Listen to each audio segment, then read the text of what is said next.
বাজার মনিটরিং করা হয় স্যার, যে আপনারা যাওয়ার পরে কিন্তু আবার দামটা আবার বাড়িয়ে দেয়, এই ব্যাপারে আপনাদের কি পদক্ষেপ আছে?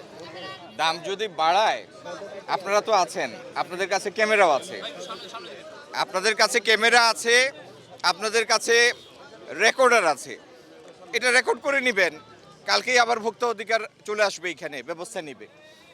আমাদের কাজটা হচ্ছে আমরা বাজার তদারকি করার জন্য বেরিয়েছি, দেখতে এসেছি যে যে মূল্যের কথা আমরা জানি সেই মূল্যে বাজারে ক্রেতা পণ্য পাচ্ছে কিনা।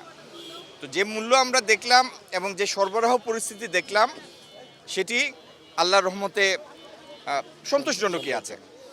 আর এটার যদি কোনো ব্যত্যয় ঘটে সেটা আপনাদের মাধ্যমে আমরা জানব। আমাদেরও ভোক্তা অধিকার পরিষদের 10টি টিম কাজ করে প্রতিদিন ঢাকায়, এর বাইরে মন্ত্রণালয়ের 3টা টিম কাজ করে। তো এর ফাঁক দিয়ে যদি কোনো ব্যত্যয় ঘটে, আপনাদের সহযোগিতায় সেটা যদি আমরা ট্রেস করতে পারি, আমরা তৎক্ষণাৎ সেটার বিরুদ্ধে ব্যবস্থা নেব। আর আরেকটা কথা, ঢাকা শহরে 2 কোটি লোকের বেশি লোক বসবাস করে, এটা একটা বিশাল শহর।